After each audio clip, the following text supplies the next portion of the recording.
All right, happy to be back here for our final show from our gracious host here at the Circa Las Vegas Resort and Casino in Las Vegas.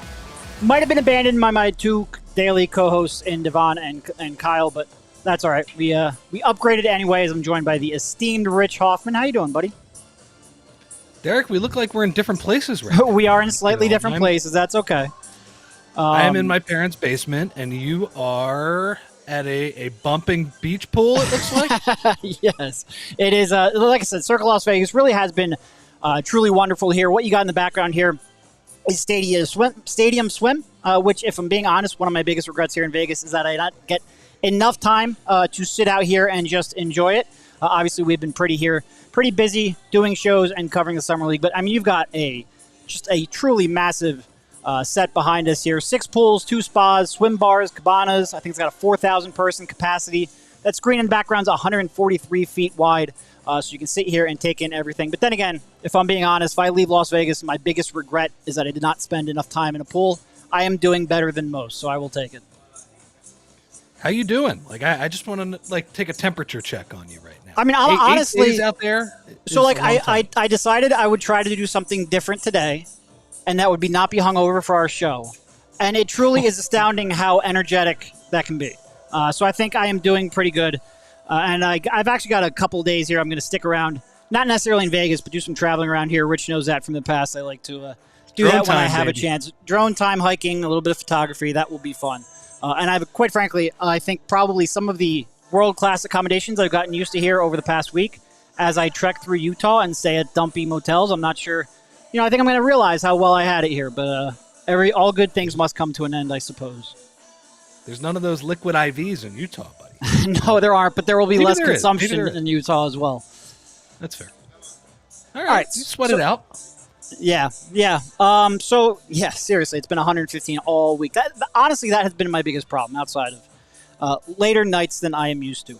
But It's 100 degrees here, too. Come on. Yeah, no, it's true. It's hot. Anyway, I think it's probably, we have not spoken to you about the Summer League squad. Probably good to take a step back and get your thoughts as somebody who's been watching remotely and a little more disconnected. And I think there's probably no other place to start than Jared McCain. And obviously we've spoken quite a bit about him here over the last couple of days, but we haven't had a show focused around him.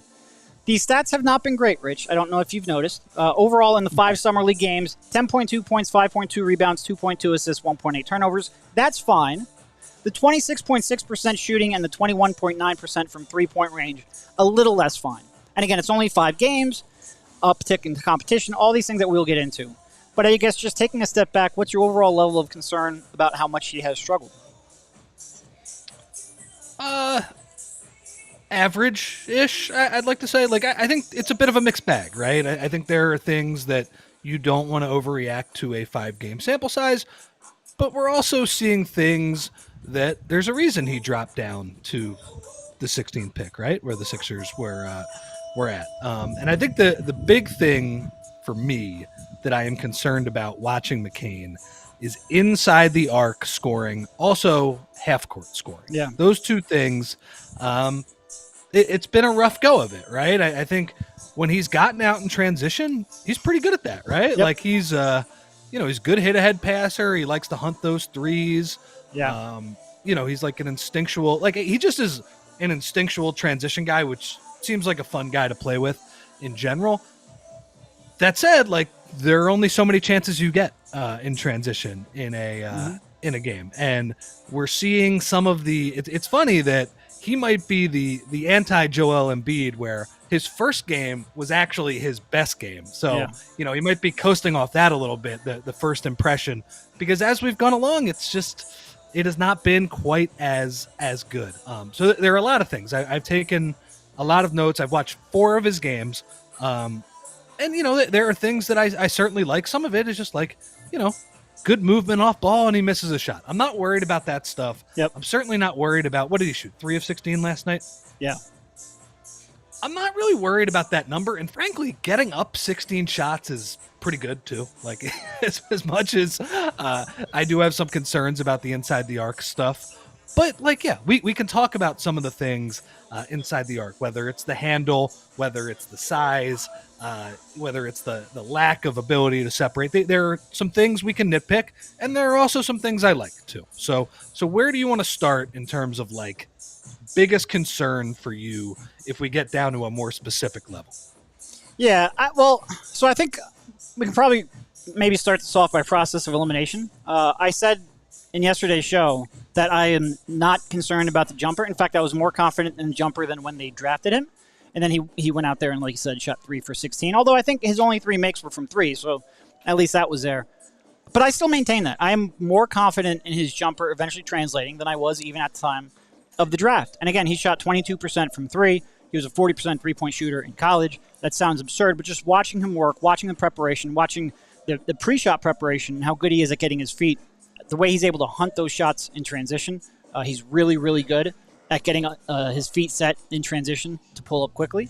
And the way we saw him working to try to diversify and get maybe a little bit more of off-ball movement shooting into his game as well, I think he's going to get there in all of those aspects. I think the low shooting is probably a combination of, first of all, just bad luck. Like every shooter is going to run into a stretch like this. We talked about this. It feels like every year Cub would come out and shoot 25% from 3 for those first 2 weeks, and everyone would debate whether or not he forgot how to shoot. And eventually he would get back to the back of his baseball card. I think there's some of that going on. And then there's a little bit of, this is a longer line. This is tougher competition. They move quicker. They cover ground quicker.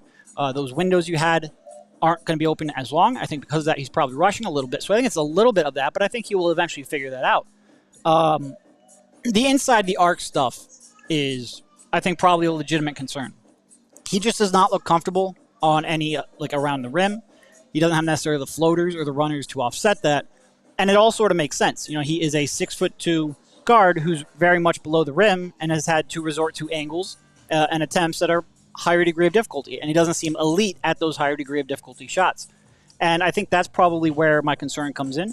But I've talked to a lot of people. One of the benefits of previously covering the draft is, a lot of people in the media who cover the draft, a lot of people, scouts around the league, and everyone I ask, do you have any concern over the way he's playing? And pretty much to a T, they've all said no, not at all. Take this, throw it out. It's not a long-term concern. It's part adjustment and part just the fact that he's playing a role he's not going to play. So I think probably the way you phrase it at the beginning, the fact that he's showing some of the limitations that caused him to fall to 16 is probably the right way to look at it. I don't think it necessarily changes your evaluation, even if in terms of actually making shots, which is a pretty important part of basketball, but also a little bit, you have a little bit of noise in there. But in terms outside of that, I don't think too many people are, raising an alarm over what he's done so far. So the first game, right? The first game was probably his best game in terms of showing inside the arc. Like he didn't, if I remember correctly, he did not shoot it that well from deep in that game, but he had a couple of those crafty moves at the beginning of the game where I was like, okay, this wasn't the scouting report on him, right? Yeah. Like he got all the way to the rim with craft, a little bit of herky-jerky, a little bit of put your shoulder on the guy. And to me, I think Mike O'Connor, our former colleague, pointed this out on Twitter, but I came to this conclusion by myself too. He looked like Malcolm Brogdon a little bit, like one of those kind of below the rim finishers, has to do it with craft and angles and strength and all of those things. I think as the summer league has gone on though, Derek, some of the details have slipped a little bit. Like I will give you a perfect example on one of the biggest plays, as if we don't really care about the outcomes of these games, but Sixers, what were they, up 1 against Portland a couple days ago? Mm-hmm. Or was that, no, I guess that was last night. Last night, yeah. And he's blocked by Donovan Clingan in a big spot. And the problem was not really the shot decision. I mean, the shot decision was bad, but the original sin was he did not wait for Adem Bona to get set so that screen could hit. And he could actually come off with speed and put Donovan Clingan in a tough spot. And for somebody like Jared McCain, who's not like a crazy athlete, and by the way, we see that on defense, like, some of the blow by, he is not getting past people one-on-one unless he's like leveraging the threat of his shot. So he's got to get better with the details. And that is, some of that is, using his shoulder while not offensive fouling and finishing on some of these moves, right? Like a lot of Euro steps around the basket, and they look good, but they haven't really gone in as the summer league has gone on. And you can see kind of him dealing with NBA length. So that's one thing. I would say another thing that we have seen is that they're using him on and off the ball, right? Mm-hmm. And I think we expect him to be more of an off-ball player, at least to start. Like, something's going to have to change with the big club for him to be an on-ball player.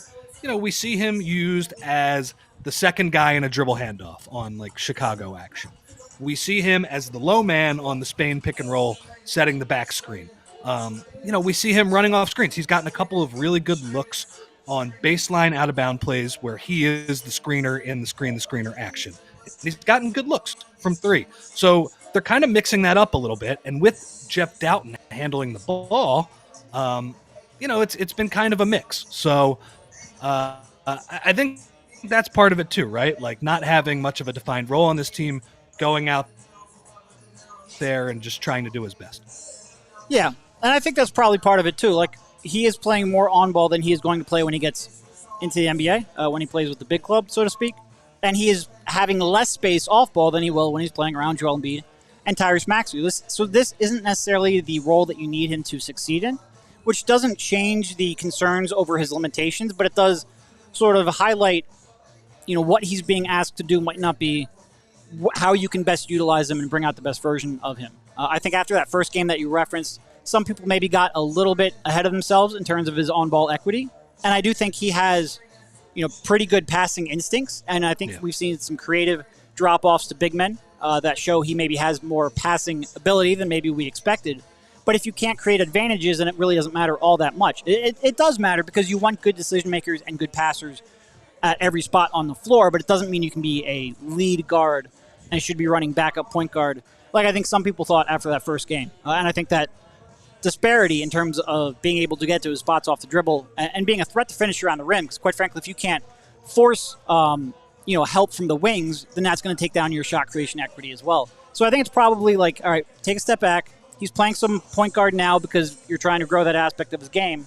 But what you're seeing isn't necessarily the role he's going to play going forward, at least not for a couple of years until he really develops that. Yeah, and like there have been a couple times where they've just had him do a step-up ball screen. Like Bona will screen from him 35 feet from the hoop, and he actually gets a pretty good look from three. And it's like, are you going to make those at the pro level? But as you said, I'm not going to judge that based on Summer League. Like, I actually think those are pretty good looks, and that's generally how he will succeed doing that. But it's like you said, like you do not see him like Tyrese Maxey. Now, admittedly, this was in Tyrese Maxey's second year after he had already taken the COVID year and played in the playoffs. Tyrese Maxey was blowing by guys. He was getting into the paint and getting all the way to the rim. We don't really see that from Jared McCain right now, and that's okay because I don't really think that's going to be his game in the pros, and that's where, the Euro steps, some of the back down moves, he's going to have to figure out some of that stuff. But yeah, he's mostly an on-ball player at this point. Now, I will say, like, if he actually does play for the Sixers, he's just going to get open catch and shoots, man. Like, he's just going to be able to relocate to the corner and get those shots. Like, he is working probably harder for his shots when Jeff Doughton is his point guard versus Tyrese Maxey at this point. No disrespect to Jeff Doughton. So, like, yeah, it's one of those things where could this summer league have been a little bit better? Do I wish he made a few more shots? Yes. And are there some of his limitations on display? Also, yes. But I'm not like giving up on this kid by any means. Like, we need to see him in an NBA system playing with the Sixers and kind of at least a more limited role to start. Because look, that's how Maxey started too. Maxey wasn't given the keys right away, right? He had to grow into that role. So I'm not down on Jared McCain. I think it's just fair to point out, some of the deficiencies in terms of, the around the rim half court stuff. Yep, no, I agree. And we'll get into a little bit of McCain and what you've seen on the defensive side of the floor, as well as obviously the rest of the Sixers youngsters here in Vegas. Before that, a quick word from a couple of our sponsors here. First up, I want to tell you about BetterHelp, and this show is sponsored by BetterHelp. When life goes fast, it's important to take a moment to celebrate your wins and make adjustments for the rest of the year. Therapy can help you take stock of your progress and set achievable goals for the next 6 months. We often talk about therapy as a tool to help you get through the most traumatic moments of your lives, and certainly at times it will be there for those. But therapy can be about many more things, whether that's preparing you in advance to have the coping skills necessary to navigate those major life moments, or perhaps even something that seems relatively small, like learning to deal with having a co-host who won't shut up and who loves to hear himself talk. Wait, did I say co-host? I meant to say co-worker. Co-host is a little bit more specific. Maybe we can, Emma can edit that out there in post. We'll see.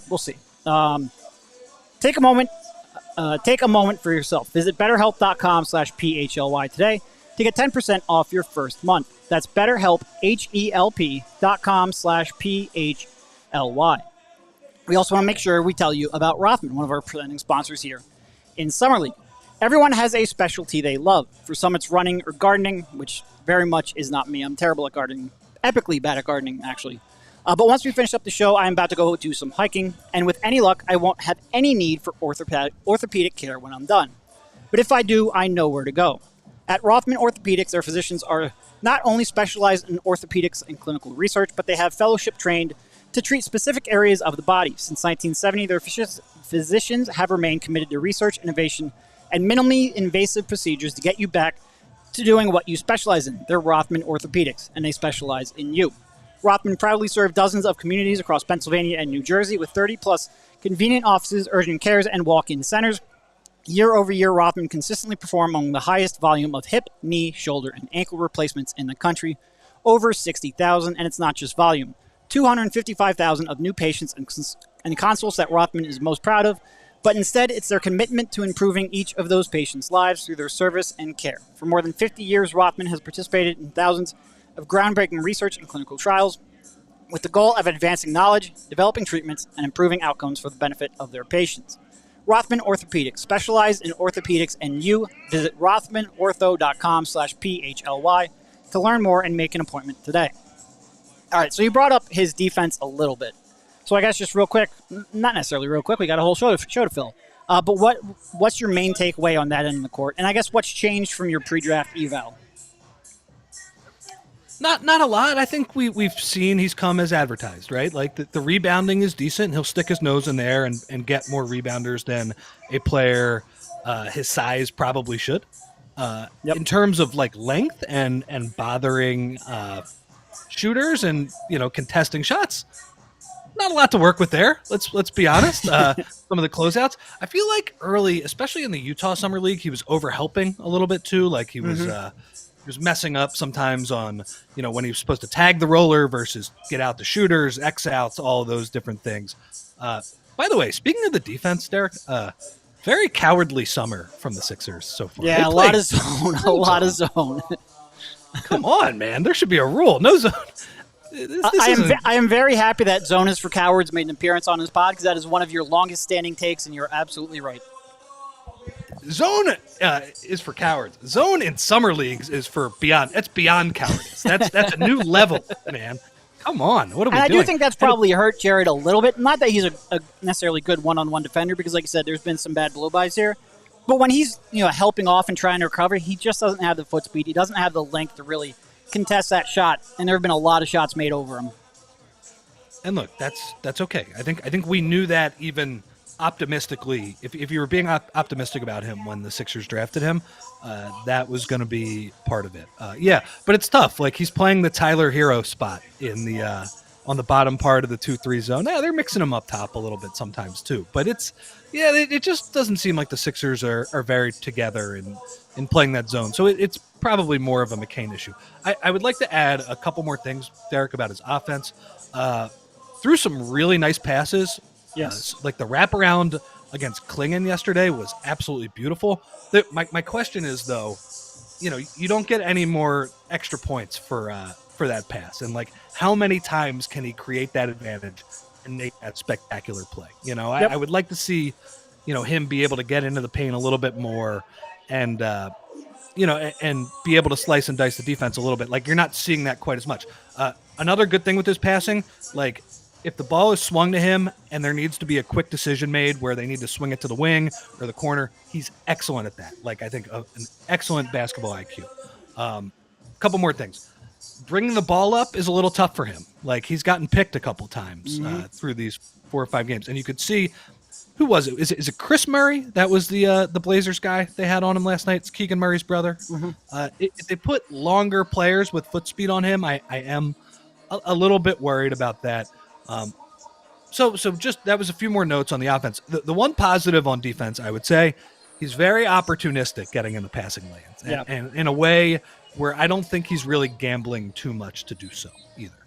Like, I think he has a good sense of when a lazy pass, like a lazy kick out pass, is going to get made, lazy cross court pass is going to get made, and it seems like he's got a nose for the ball in that regard too. So that would be the one real positive on defense, but. Like if he's going to succeed as an NBA player, it's going to be as an offensive, shooter, scorer, ball mover. That's going to be the strength for sure. That's okay. Yeah.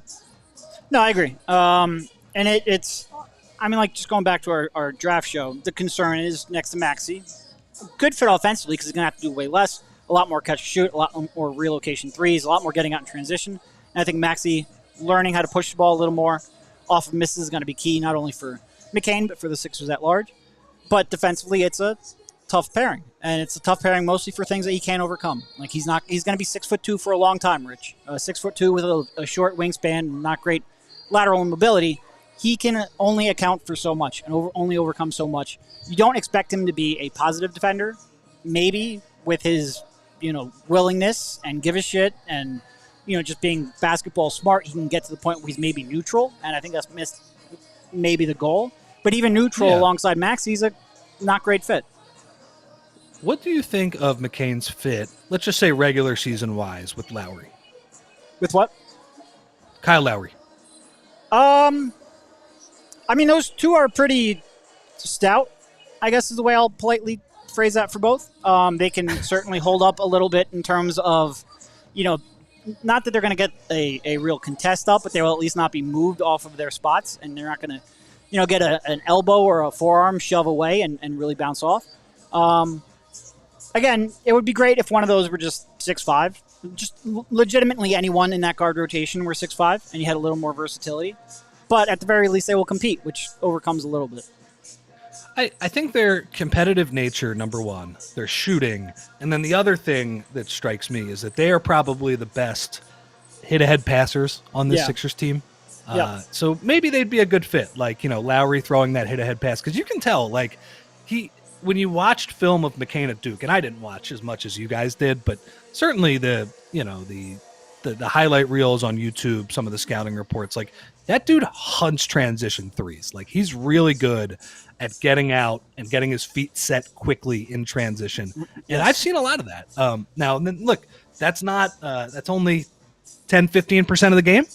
On offense, but it is a useful thing to have. I think it would be fun if there are some lineups the Sixers could get to in the regular season with Lowry and him if he hits. Maybe it doesn't work out, like you said, because of the size, because of the surrounding pieces might be a little bit better. Who knows? But I don't know. I think on paper that could be a decent fit, and certainly you've heard him talk about, like, he's excited to learn from Kyle Lowry. Yeah, I think Kyle would be a good vet to learn from. Kyle, whose NBA career is almost as old as Jared McCain's life. Also, when you brought up Lowry, like, the first place I went to was defensively because that's where so many of my concerns come in. But the hit-ahead passing and just the transition pushing is definitely a very good point to bring up. One more question, because you've watched some of the practices, I assume. I know I've been reading some of Kyle's dispatches from out there. It seems like they have him working a lot as an off-ball shooter in these kind of late sessions. Is that fair to say? Like, just having him take these crazy difficult shots and work him that way? No, he was doing a sort of like a JJS drill where he would sprint to the corners and work on maintaining his upper body control while not having his feet perfectly planted. Because that's one thing he was always. First of all, he's elite at in getting his feet underneath him in his base set, but he sort of relies on that a little bit. And he's not all that comfortable, going up when he doesn't have that. So they were trying to, I think, get him into a comfort zone of being able, like I said, move a little bit faster off ball so he can relocate quicker, find spots. Because the floor is going to, the gaps that he had in college are going to close up a lot quicker here in the NBA. And obviously no one's expecting him to be J.J. Redick at it probably ever, because J.J. was as good as anyone I've ever seen in terms of sprinting as fast as he can sprint and being able to stop on a dime and get that three-point shot up. But just improvement and incremental steps toward that would be good, because I do think he's got the overall shooting and athletic base where he can add more to it. I think that's the right way to go about it. And Kyle mentioned that is Rico Hines who was putting him through those workouts. He's kind of a very well-respected player development guy, but this is a different type of player development than a lot of players have, right? A lot of guards, they work on-ball stuff, and it's not like Jared McCain. I'm sure he's working a ton on-ball stuff. I would want him working on-ball stuff, and those high step-up ball screens, being able to pull from 25 feet, very quickly. But this is different. Like I do think the ability to completely sprint is a game changer if he can do it, because as we know, JJ is like the perfect guy to talk about too, because JJ would talk about when he had 4 or 5 bad games, he's like, yeah, I'm not worried about that. I'm worried about a lot of stuff in my game. The one thing is when the shots don't go in, he's like, I've been doing this long enough at this point. When he was with the Sixers, he's like, I'm going to hit the back of the baseball card. It's going to be 40% at the end of the year. That's fine. But one of the great advantages that JJ had is the ability to shoot on a dead sprint, particularly going to his right hand, and also incorporating some dribbling into that too, which I do think McCain, if he does master the off-ball shooting part, can add some on-ball juice to it. That makes up for a lot of the athletic deficiencies that we're talking about, right? Yep. If you're able to do it at a full sprint, that's really freaking hard to guard when the other guy is terrified that you can shoot that right away. So I just wanted to say that even though he's struggling a little bit in Vegas and in some of these games, I was encouraged to read that that's how they're going about some of his workouts. That seems like the right approach to me. Yeah, no, I agree. And look, I think it's maybe it's something you don't necessarily notice if you're not either in Vegas covering the Summer League or just watching the Summer League every year. It is a huge adjustment. A lot of times these 19, 20-year-old kids getting their first taste at professional basketball suck. And if you look at a lot of the indicators of future success, a lot of times it's not like, three-point percentage or field goal percentage. It's like, how many shots did they take? How many, Trae Young. Because it's a lot of they're clearly invested in him. He's got the talent that they want to put him on the floor. That's a better indicator than almost anything else, and certainly a better indicator than the success level that you have. Most young players are going to be inefficient. He's a little extreme right now because his game is so predicated on that three-point shot, and he seems like he is, going through one of those rough patches that just happen to shooters. And you add in all of the other adjustments he has to make to this game, I wouldn't freak out too much. I've got someone in the chat right now saying, oh, well, Jeff Doughton looks better and McCain's a wasted pick. And I'm not even going to mention his name because it's not, it's one thing. You're a fan. You should be reacting. But Jeff Doughton is 27. He's played 5 years in the NBA. He's probably played in the Summer League 4 or 5 times.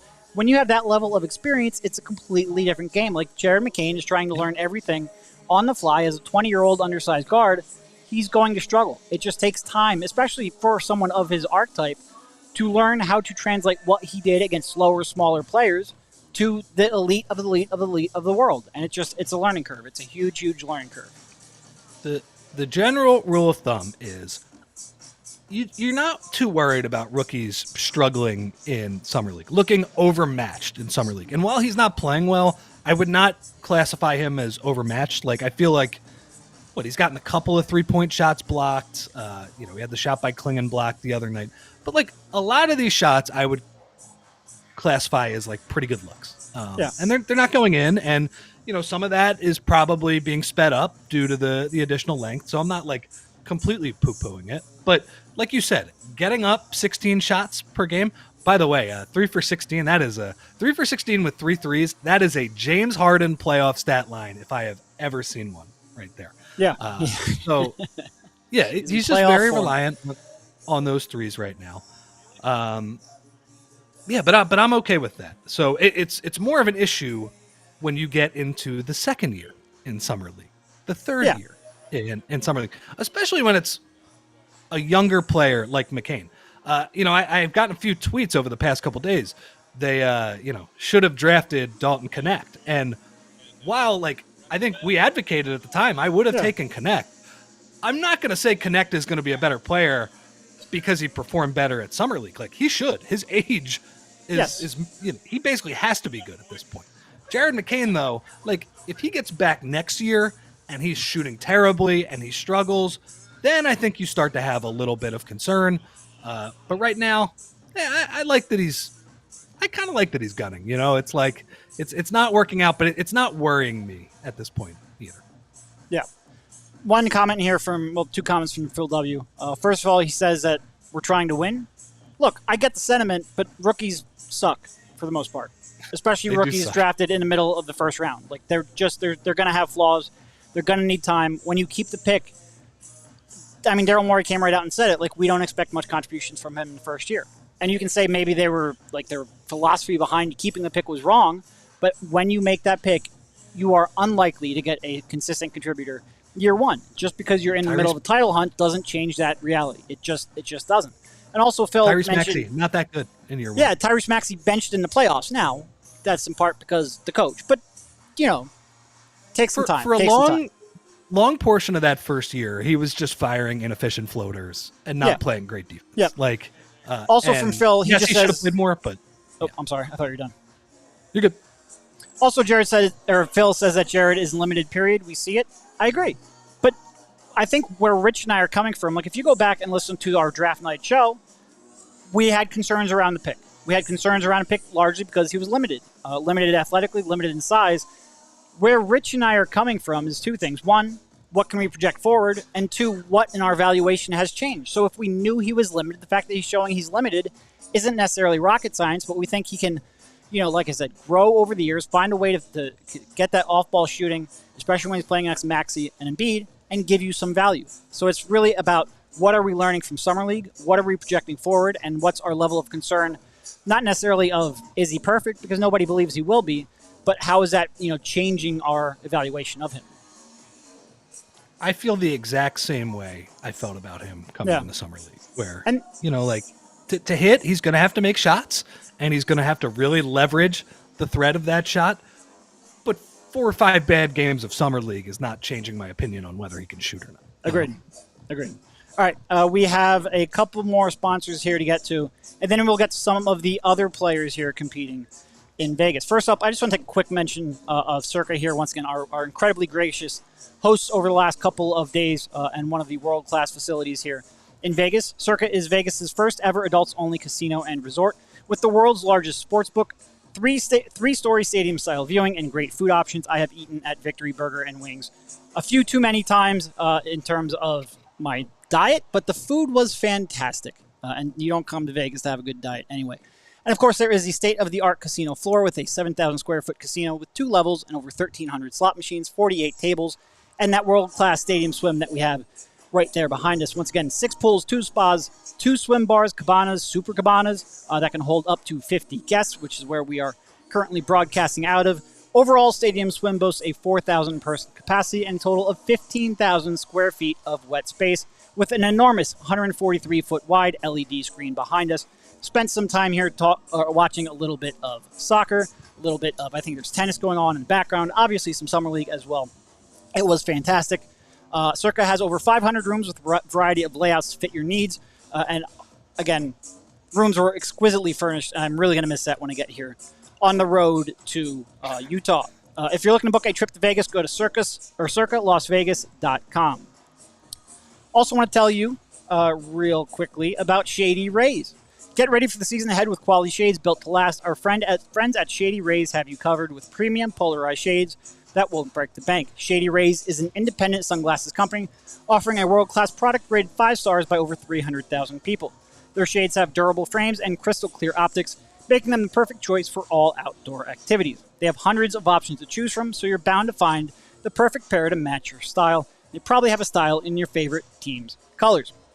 Plus, if your shades ever go missing or take an unexpected hit, don't sweat it. They have the most insane protection in all of eyewear. Every pair is backed by lost or broken replacements. If you don't love your shades, exchange for a new pair or return worry-free within 30 days. There's no risk when you shop. their team always has your back with personal and fast support. Exclusively for our listeners, Shady Rays is giving out the best deal of the season. Head to shadyrays.com and use code PHLY for 35% off polarized sunglasses. Try for yourself the shades rated 5 stars by over 300,000 people. All right, so moving on to sort of like the Sixers' other draft pick in this draft. I think probably the one that people had less expectations for, but one who I think almost everyone has been surprised by. What do you think of Adem Bona? He's fun. He's a lot of fun. I love his physical attributes, and I guess I should combine the physical attributes with his motor, right? Like, if he does hit, he's going to be a playoff guy. He's going to be the Isaiah Hartenstein who just outworks people, right? Like, I love kind of how hard he plays, how hard his screens are, all of these things.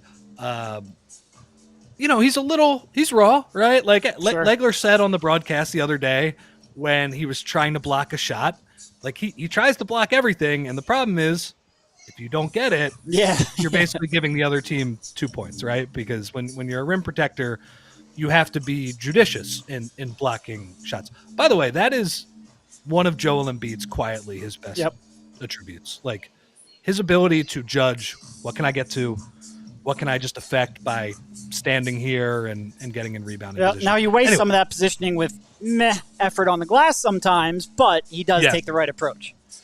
That's true. He does give some of it back. So Bona is the complete opposite, right? Because he's not as judicious, but he's bouncy and he's his knees are probably in better shape, frankly. Well, I hope so. At his age. Huh? I said I hope so at his age.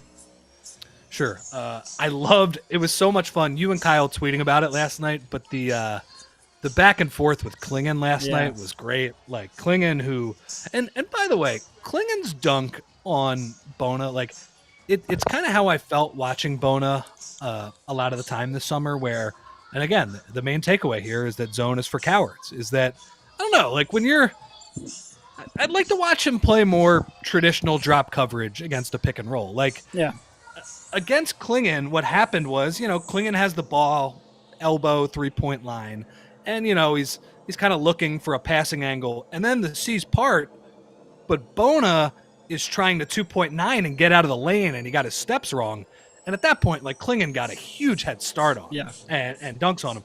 I've watched that a lot these past few games. Like, it just feels like they're playing zone, and I can't really judge what type of defender Adem Bona is because, I don't know, he's not really guarding anybody. He's just more responsible for the middle of the paint. And frankly, like when the Sixers give up rebounds, which they've done a decent amount here, it feels like it's not his fault. It feels like it's somebody crashing from the corner, and it's one of those things. So I've liked that. I felt okay about his passing. Like, some of the hit ahead passing has been actually pretty good.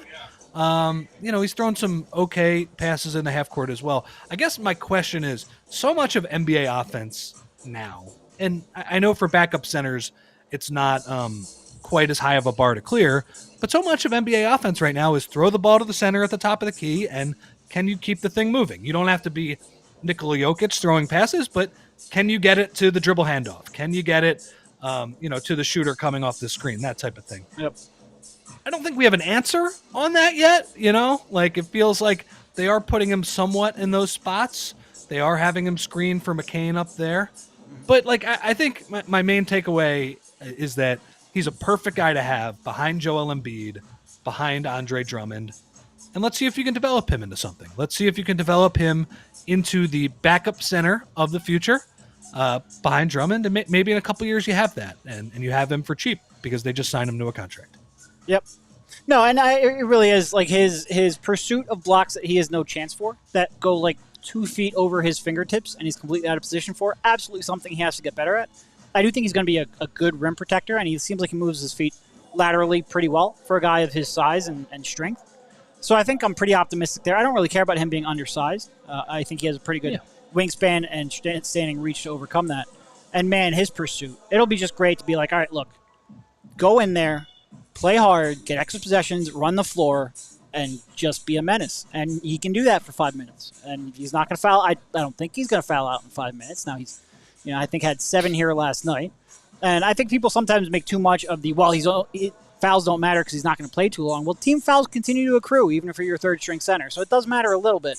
So he's got to get better at that. And look, that's just something where it's going to take time. Like when you're anchoring a defense, again, that's a pretty big adjustment to make, and there's a lot of decision-making that comes only through experience that he just doesn't have yet. But, man, the stylistic difference between him and being able to, like I said, just win the possession battle, alter shots at the rim, and play freaking hard. And he's going to play hard every minute he's out on the floor, and I love that for a third-string guy. I'm trying to think. When is the last time the Sixers have had a complete pain-in-the-ass extra possessions guy? We thought it was going to be P.J. Tucker, but he was too old. I get it. He had that one playoff game where he yelled at Embiid and got the extra possessions. Fine. That did not happen enough for how much we talked about that in the summer leading up to the season. I'm trying to think, who's the last guy that was just a pain in the ass and would get offensive rebounds that played heavy minutes for them? Yeah, they just don't. And for a while, they didn't really prioritize it. I guess Andre Drummond, he was a pain in the ass on the offensive glass, at least. He's Drummond unique. For that half pretty year. Unique. Yeah. DeAndre, in theory, but only in theory. Well, DeAndre was a pain in the ass. Unfortunately, it was for us. In practice, that did not quite work out. Paul Reed wasn't really that type of player. Paul Reed would give you some extra possessions with his hands on defense, right? That would be that type of player. But yeah, it's just for such a long time. Not such a long time, but over these past few years, feels like a long time. It's a long time in basketball years. Yeah.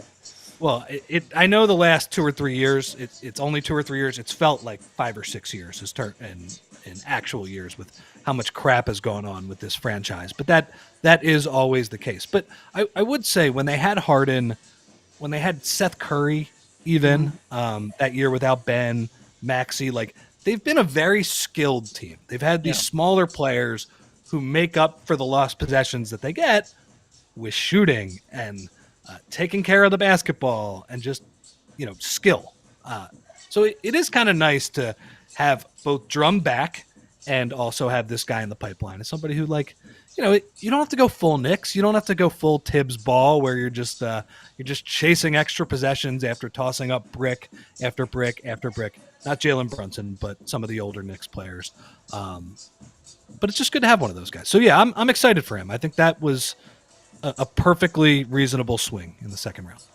Yep, agreed. All right, so they have one more two-way slot to fill, and I believe 2 more roster spots, or is it 3? I forget if they have 12 or 13. I think certainly at least 2 more. Are you looking for anything specific with those? No. Do you think any players on the team are worthy of them? Do you on the summer league team? Yeah, our guy Aluma maybe? Yeah, I wouldn't mind Aluma with the two-way.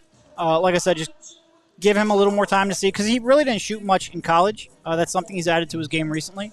Let him play in the G League and see whether or not that shot is real and can sustain itself over higher volume and increased competition. I think that's a fair gamble. There's been a lot of Gary Trent Jr. speculation, and from the people I've talked to, they do not believe that a minimum is going to get it done. Now, there are instances like Kelly last year where a player would come out, turn down legitimate offers, and then eventually have to settle for a minimum contract. I don't think we're at that point yet with Gary Trent Jr. I don't think he's at a point where he would be willing to settle. And obviously the Sixers right now can only offer a minimum. So I don't think that's certainly likely anytime soon, and I'm not sure if it'll ever be likely anyway, because I still think he probably gets a better offer eventually. But that is certainly, and look, we can nitpick Gary Trent Jr.'s game for sure, and there's a reason he's still out there. Part of it, the second apron, part of it, the fact that he can completely fall asleep defensively, and that was what used to draw Nick Nurse's ire. But for a minimum, he'd be great. But I just, like I said, people I've talked to don't express confidence that a minimum is going to get it done. And the Sixers only have a minimum to offer. So I think that's probably not realistic at this point.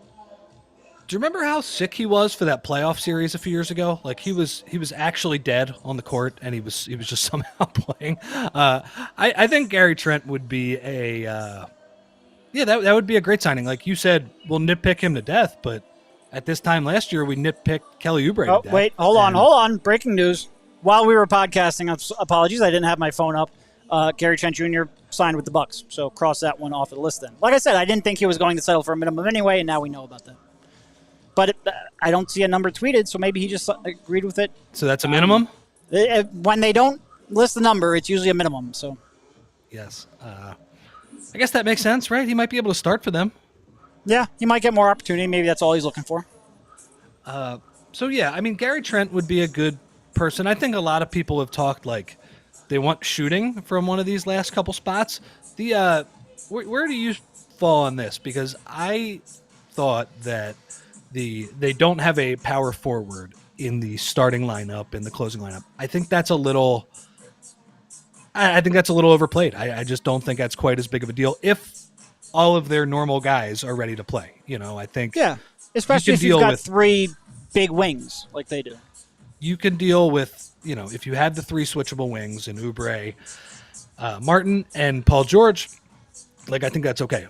But for the regular season, having a bigger body at the 4, even if it's not a very inspiring name, I could see some wisdom in that. Yeah. Now, the problem is when you look at the names, what are we looking at? Jay Crowder?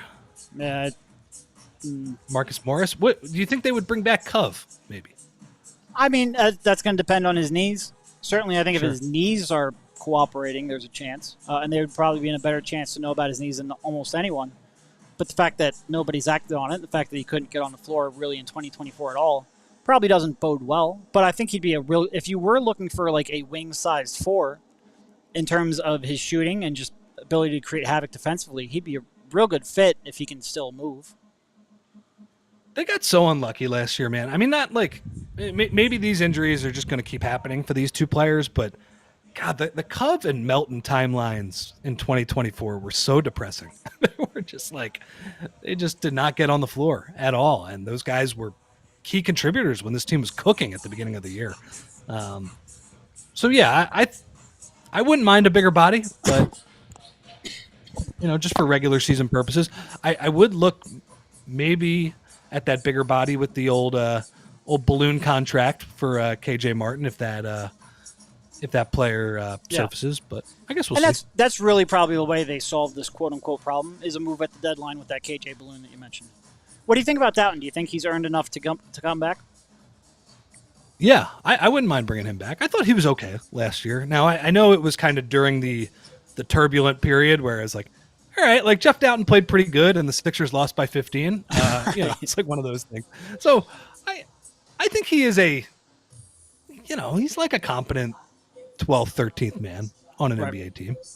So if there are no better options that are screaming out to Daryl Morey, I wouldn't mind bringing him back. No, I think he's okay. Yeah, I agree. All right, I think that's probably a good enough place to close it up here. In part because Emma has been battling here. It is. Electronics don't always love 105-degree heat, and Emma has set up a teepee with her with one of the tripods here to try to cover her laptop to keep everything going here. Honestly, complete rock star, but I don't know how long we want to push our luck. So I think we'll probably wrap it up here. Once again, incredible thanks to Circa Las Vegas and the hospitality they have shown us. If you are looking to book, circalasvegas.com. It has been a great spot. And Rich and I have spent quite a few weeks here in Vegas over the years, and this is better than any other place that I have stayed at. So go to circalasvegas.com to check that out. Thank you, Rich, for jumping on. It was great to talk to you once again and get your perspective on what we've seen here. And we will talk to you soon. See you, man. We all silly like the mayor.